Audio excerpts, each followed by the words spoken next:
John Jackson lá o tempo É todo. impossível não analisar. É mesmo? Nossa. Não conseguiu relaxar ali pra...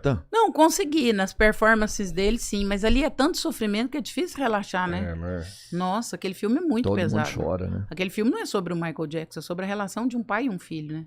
Um pai narcisista, escroto pra Muito caralho. pesado. E o o quanto resultado... o pai pode ferrar com a vida de um filho, É né? isso.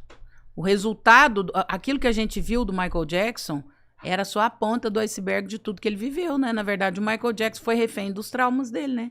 Toda a mudança no rosto que ele fazia o tempo todo, toda a insatisfação com a própria beleza, todo o comportamento de ter a Neverland dele, as crianças e tudo aquilo, era tudo o resultado das dores que ele carregou uma vida inteira, uma existência inteira. Então, impossível assistir aquele filme de forma isenta. E o quanto é difícil ser desconectado de uma relação abusiva dessa, né? Que, tipo, ele pedia socorro, ele queria, né? Ele falou pro cara, despede meu pai, porque não dava conta.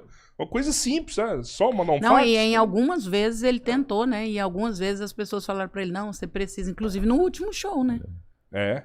Ele não queria, o cara falou, você não faça. Ele falou, eu preciso fazer, eu preciso. Ele tinha uma dificuldade gigantesca de colocar limite no pai dele, até porque o narcisista, ele é perigoso, porque ele é muito sedutor. Se ele tiver 30 segundos com você, ele vai te ganhar. Ele vai fazer você fazer o que ele quer. É, mas ali não Por era isso- uma sedução que rolava, Claro né? que é, porque ele usava de argumentos daquilo que doía no menino. A sedução, ela passa por essa perspectiva. Ela não passa só pela perspectiva da coisa boa. Às vezes eu te seduzo usando as suas dores. Às vezes eu te seduzo usando as suas limitações, os pontos fracos que eu sei a seu respeito. No caso dele lá, ele falava assim, ó, você tem que ser um profissional, você tem que entregar, você tem que... Não era isso que ele fazia também? Ele Era. usava do Michael uma responsabilidade que já era dele. Tipo assim, Ele usava você é um profissional, você tem que trabalhar. desde a elogiá-lo muito até também criticá-lo muito, né? Eu falo que a gente não pode, a gente tem que ser, não pode se tornar vulnerável nem a elogio nem a crítica. Elogio também é um perigo. Tem gente que manipula no elogio. Então, às vezes, ele elogiava também, né? Mas na tentativa de manipular. Quando ele percebia que não dava, ele ia pro escrachar. Quem que você acha que é? Você acha que é melhor que todo mundo? E ele sabia que a dor do Michael Jackson era esse medo de ser invalidado pela família. Então, ele usava isso o tempo todo. Você tá traindo seus irmãos, eu vou te ensinar o que é família, você não sabe o conceito de família, você tem que ajudar a sua família. Então, ele percebia que... Ele deitou e rolou na dor do menino, porque essa era a dor do menino. A família. Ele conseguia ser alguém fora do contexto familiar. Então, ele deitava e rolava baseado nisso. Então, ele pegava isso, e o narcisista, ele vai fazer isso muito. E a Ana Beatriz fala uma coisa, e eu super concordo com ela. Eu não sei até que ponto que narcisismo e psicopatia não se misturam. Hoje, depois de conviver com alguns, eu tenho uma dúvida sagaz se todo narcisista não é, assim, um psicopata em algum grau. Antes, eu achava até que pudesse não ser. Hoje de verdade, eu acho difícil ter um narcisista que não tem traços psicopatas. Acho bem desassociar difícil. totalmente, Acho né? muito difícil, muito difícil. Ele pode até não ser um psicopata clássico, mas ele tem traços importantes de psicopatia. Então ele mostra isso muito no filme, né? Ele não tinha amor nenhum pelo menino, né? Quando o cara queima o cabelo lá naquela cena que o Michael Jackson queima o cabelo, tudo, ele chega na UTI perguntando quando que ele pode fazer show. O médico falou, seu filho quase morreu. Seu filho está em coma. Tá, mas eu quero saber quando que ele pode voltar a assumir a agenda dele. Então é função, função, função, utilidade, utilidade, utilidade. O narcisista, ele não olha pra você e vê uma pessoa, ele vê uma utilidade. O que que eu posso usar essa pessoa em prol dos meus objetivos? Eu tenho objetivos, eu preciso, eu quero, agora eu não quero, então você fica pra cá. Não, agora eu quero. É eu. E engraçado, né? Porque o Michael sempre cercado dos melhores profissionais, ele buscava profissionais para modificar o próprio corpo, né? Para realmente sair daquela imagem formada pelo pai, que era narigudo, que era não sei o quê. Ele queria desmanchar aquela pessoa.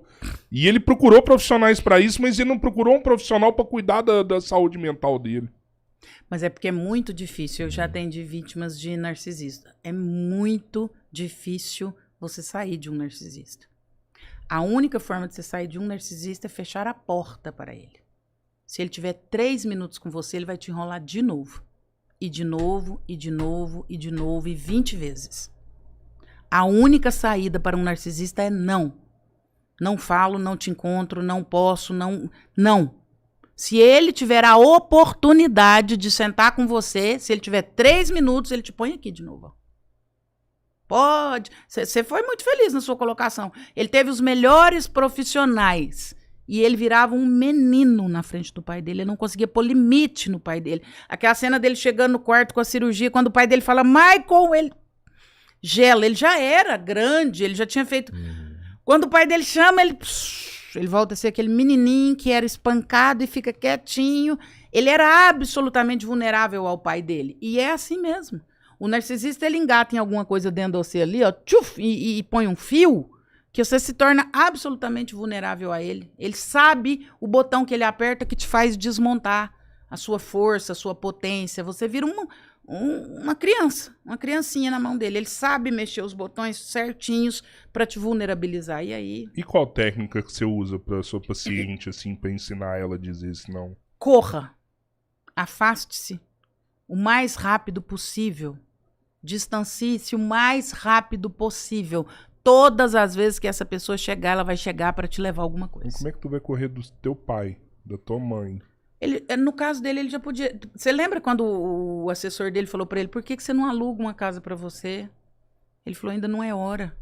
Ainda não consigo. Porque tem todo esse compromisso, ele já podia assim, morar fora ali, ó. De família. Ó a tua relação com sua mãe. Imagina se que sua mãe não é, mas imagina se tivesse uma mãe narcisista. Como é que se não puder haver um distanciamento físico e geográfico, que haja um distanciamento emocional. Se é a minha mãe e eu não posso... No caso do Michael, ele podia morar fora já. Ele não dava conta, mas ele já podia.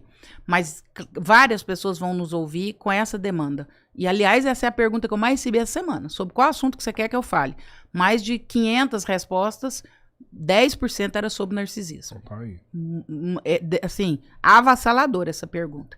Se você não consegue fazer um distanciamento físico, que você faça um distanciamento emocional. A gente precisa entender o que é que a gente entrega para cada pessoa. Existem pessoas que a gente só fala de superficialidades. Ai, hoje vai chover. Ai, como que tá o tempo em Araguari? Ai, hoje tá muito calor. Ai, não sei o que lá, não sei o que lá. Esse é o nível 1 de pessoa. Você já... Tem gente que você vai ter que ir só até aqui, ó. Isso é distanciamento emocional. Você não vai aprofundar. Nível 2. Eu falo sobre o evento e eu falo, inclusive, a minha percepção sobre o evento. Nossa, hoje está muito calor em Araguari e eu estava até pensando em comprar um ar-condicionado. Então, aqui você já foi para o segundo nível. Aqui você falou do evento, você falou sobre você no evento. Terceiro nível, as suas emoções. Hoje está muito frio em Araguari, eu queria voltar logo para casa porque frio me deprime. Terceiro passo, percebe? Esse nível aqui você tem que chegar com pouquíssimas pessoas sobre você e o que você sente. A maioria das pessoas eu vou só no nível 1 e no nível 2. No máximo 2. Ah, sei lá, situação política no Brasil. Ah, não sei o que lá, você viu o que aconteceu com fulano? Vi. É mesmo, ontem eu assisti o Jornal Nacional, falou isso, isso e isso. Passo 2. Eu vi o que aconteceu, assisti no Jornal Nacional e eu penso tal coisa. Esse é o máximo que você pode chegar com algumas pessoas. Terceiro nível. Eu vi, eu penso isso e isso mexe comigo no nível... Aqui você é muito vulnerável. Aqui, se você entrar com a maioria das pessoas, tá ferrado. Então, se você vive com um narcisista e não pode sair da presença dele... Permaneça no nível 1, no máximo do 2. Não aprofunde. Porque se você aprofundar, você tá ferrado. Ah, eu não posso me afastar geograficamente. Afaste-se emocionalmente. Fale só superficialidades. Eu costumo dizer pro Jorge, você tem mania de dar informação, dê só notícia. Há uma diferença entre informação e notícia. Notícia é sei lá o quê. Ah, hoje Neymar foi convocado. Não! Hoje eu não vou na sua casa, é domingo, você me chamou pra almoçar. Ô, Robertinho, hoje eu não vou poder almoçar com você porque eu tô muito cansada. Você não vai. Informação. Aliás, notícia. Isso é notícia. Dê só notícia para a grande maioria das pessoas. Não dê informação. Notícia. Robertinho, eu não vou almoçar na sua casa domingo porque eu tô muito cansada, tá bom? Obrigada pelo convite. Informação. Robertinho, eu não vou almoçar na sua casa porque eu tô muito cansada, porque eu tive uma briga com a minha sogra, me fiquei tão chateada, se mexeu tanto comigo. Informação. Para de dar informação para os outros, dá só notícia. A notícia, o Jornal Nacional, ele dá a notícia de acordo com o que interessa, com o objetivo, com a intencionalidade. Dê para as pessoas notícia, de acordo com o que interessa, de acordo com a sua intencionalidade, de acordo com o que você quer que a pessoa saiba. Para de ficar dando informação. Eu brigo com o Jorge isso o tempo inteiro, que o Jorge dá informação demais. Ah, porque eu não fui, porque aconteceu isso, porque minha sogra é isso, porque minha mãe é aquilo. Para! Dá notícia. Não fui porque eu tive um problema na minha família, tá bom? Obrigada, tchau. Para de dar informação. Perfeito. Ué. Não, porque é igual aconteceu com a gente esse final de semana. Aconteceu um problema, a gente foi e deu informação pra pessoa. Poderia ter dado só notícia. Notícia, grava aí. E aí deu a informação com aquela preocupação, sabe? Cara, ó, aconteceu isso, sentou no colo do Vini isso. Júnior. Tu me desculpa, depois a gente vai resolver. Que ser verdadeiro com a pessoa, não, sabe? Não. Ó, você verdadeiro com você. Essa é a verdade, né? E aí foi motivo suficiente pro cara, ó, pá! Montou em cima e ó, julgamento, porque não podia, porque é isso, porque é aquilo outro. E aí quis, entendeu? Se virasse e falasse, ó, não rolou. Pronto. Mais nada. Não rolou. A verdade, a nossa verdade é algo muito caro. Dê para pouquíssimas pessoas. A sua verdade, ela é algo muito caro. Ah, eu não vou debater com certas pessoas sobre as minhas verdades, sobre o que eu penso. Ah, que não vou, assim, a minha verdade é algo muito caro para mim, eu não vou entregar para qualquer pessoa. O máximo que eu vou te dar é notícia. Informação é para poucos, porque quando você dá informação, você vulnerabiliza. Então, grava isso. Não fica dando muita informação, não. Informação é para pouquíssimas pessoas. Não posso, porque meu esposo teve um problema de saúde. Não tem necessidade. Te chateou o quanto o Michael foi injustiçado, assim, no final da vida dele, depois de você ver o filme, assim? É um negócio punk ali, né? Eu tive uma revelação com aquele filme, porque é engraçado, né? Até principalmente como psicanalista, eu acho aquele filme extremamente psicanalítico, porque ele vai falar sobre a origem das dores. Totalmente, ele vai falar sobre a origem das dores. E aí eu entendi ele 100%. Eu entendi muito, muito. De tudo. De todas as decisões, de cada comportamento, de cada... Essa cobrança de ser bom, né? Eu preciso ser o melhor. As fichas pra mim caíram, assim, as peças encaixaram 100%. Aquilo lá é muito pesado, eu fiquei muito chateada. A maioria das pessoas saem do cinema brincando, rindo, eu saí muito mexida. Muito mexida. Eu tava vendo depois a história dele, e isso é interessante, né? Porque ele ficou muito rico, e aí ele perdeu toda a fortuna dele naquele processo ali, né? Ele entregou uma grana lascada pro pai do menino pra... Ele queria encerrar o processo, né? Tanto que não foi julgado. O cara se retirou do processo e acabou ali, anulou, né? Ele pagou pra que isso acontecesse. E aí depois que ele morreu, fizeram a autópsia do corpo dele pra saber qual motivo que ele tinha morrido e viu que ele não tinha feito a circuncisão. E no depoimento do menino, o menino descreve os órgãos genitais do Michael e fala que ele era circuncidado. Circuncidado, não sei como fala. Mas fala que ele tinha feito a circuncisão, sabe? Ou seja, o relato era mentiroso e com a autópsia era uma prova suficiente pra ver que o Mike nunca tinha abusado do menino, que o menino nunca tinha. E é tão engraçado aquele filme, porque aquele filme quebra a quarta dimensão, né? Ele chama a gente pra dentro do filme, porque o filme vem numa ascensão, aí tem o show final com os Jackson's 5 e o filme acaba. Eu não vi o filme, tá? Spoiler, vários spoilers. E o filme acaba. Ah, mas spoiler de algo que já como se ele né? dissesse assim, ó, a partir de agora é o que você conhece. A partir de agora é o que você viu. Eu queria te contar o que você não viu. A partir de agora é o que você viu. Porque a hora que o filme tá numa ascensão, tanto que a gente tem uma sensação de ejaculação precoce, você fala... Porque aí o cinema acende, você fala, uai, acabou? Então... O filme, ele quebra essa quarta dimensão, porque ele te chama pra dentro do filme. É como se eu tive essa sensação nítida, assim, de dizendo assim, ó, a partir de agora é só o que você já sabe mesmo. Agora não tem mais nada pra acrescentar, não. Agora é com você mesmo. Caralho, só queria te contar o que você não sabia. Agora, julga. Vai embora pra sua casa agora e julga. Pesado. Pesadíssimo aquele filme. Eu ia ver hoje, mas... Ah, Robertinho, para de graça, velho. Não, para de eu ia graça. mesmo, Muita gente acho- assistiu o acho vídeo que que eu eu não vou mais postei ver. na Na vida página do e cara falou do assim, começo agora ao eu fim. vou Não, assistir. dele Muita eu sei gente mesmo, dele eu sei assistiu o mesmo. meu vídeo e falou, agora eu vou assistir, porque Eu vi baseado você nessa fazendo sua um análise. vídeo falando sobre isso. Muita gente não queria assistir e falou, não, eu vou assistir baseado nessa sua análise. Porque realmente é...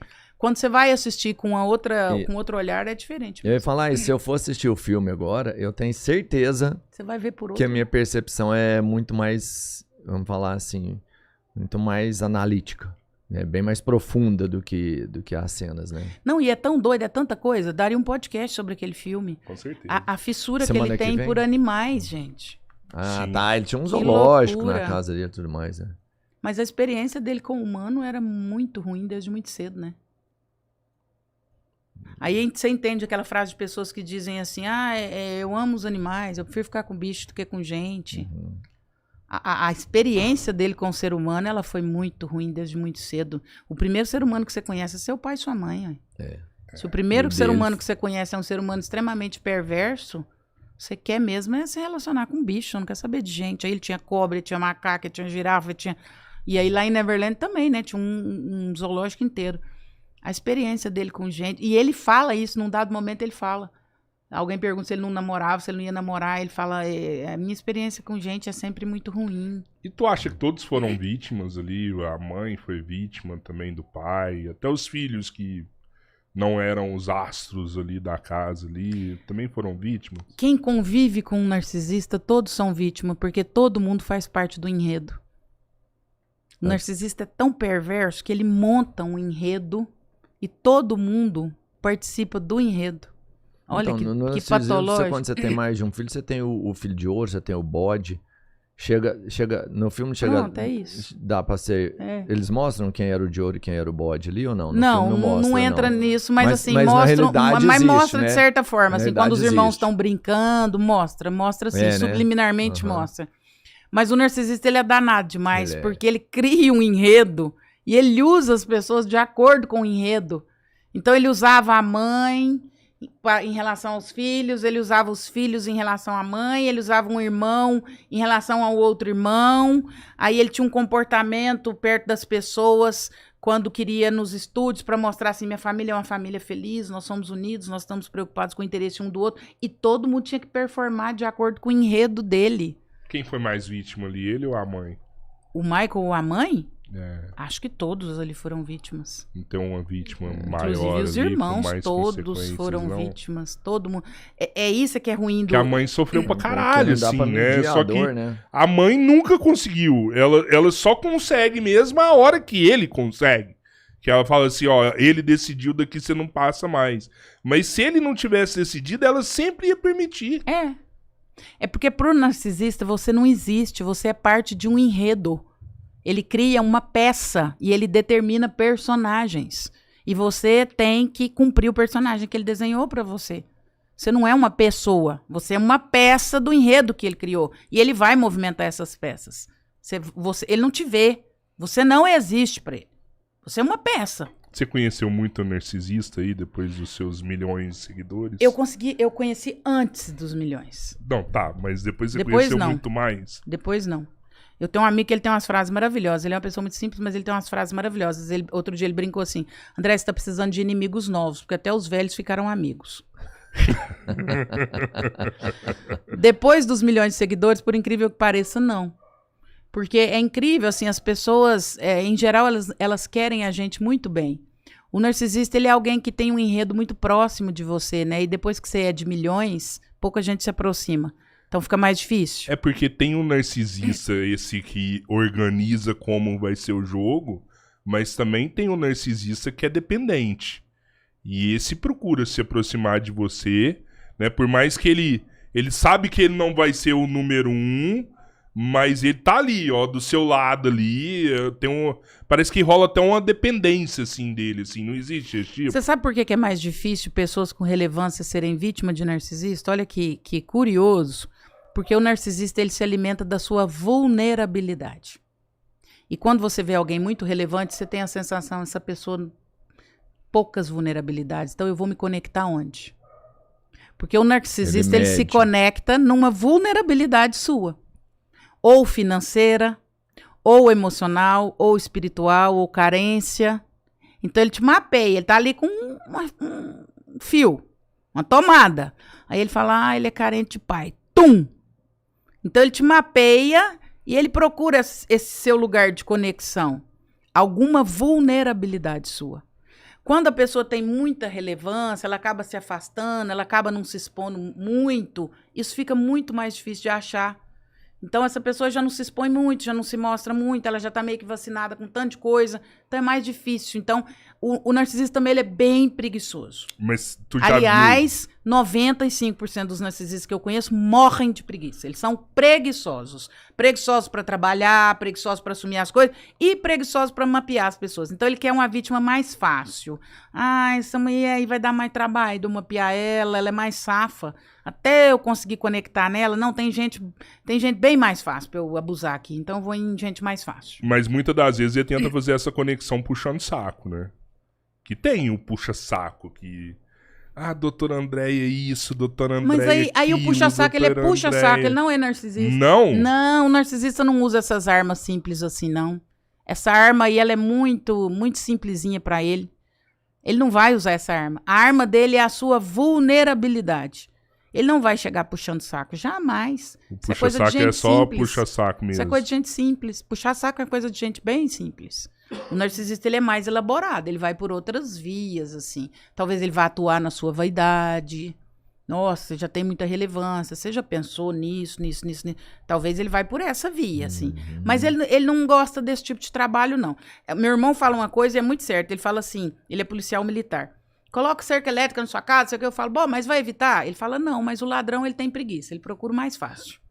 Entre uma casa que tem cerca elétrica e uma casa que não tem cerca elétrica, ele vai na que não tem tantas que não tem. Então, não é que a cerca elétrica vai impedir, mas ela dificulta. O narcisista, ele vai nisso também. Ele procura gente com menos cerca elétrica, gente com muita coiseira, ele não está disposto. Então, ele vai procurar pessoas muito vulneráveis financeiramente, pessoas muito vulneráveis emocionalmente, pessoas muito vulneráveis dentro de igrejas, são muito vítimas de narcisistas religiosos.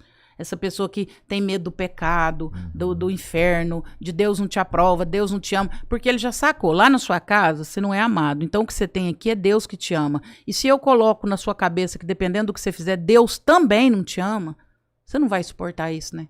Então aqui eu te manipulo, aqui eu faço com você o que você quiser, com o que eu quiser. Porque você já tem uma figura paterna deteriorada. Então eu preciso criar um Deus aqui que é meio que esse pai que tá te vigiando.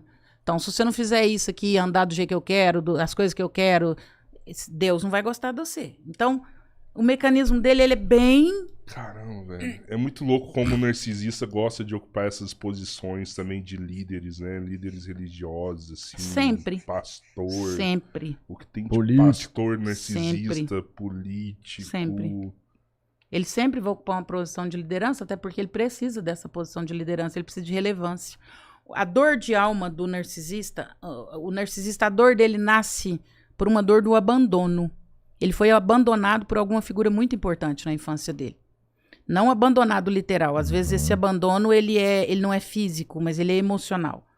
Alguém muito importante, você pode olhar para a história do narcisista. Não o validou, não o amou, o abandonou. Então ele tem essa dor de alma, então ele não quer ser abandonado de novo. Então ele vai insuflar o ego dele como se ele fosse muito importante, ele é muito líder, ele é muito grande e todos precisam de mim. Exatamente, para não ser abandonado de novo. Caramba. Pô, tem um superchat aqui, vamos ler? Não, vamos, eu queria ver só uma coisa, até porque a gente falou do Michael e eu queria entender se... Porque eu vi você falando também, eu vi você falando do filme do Michael, eu vi você falando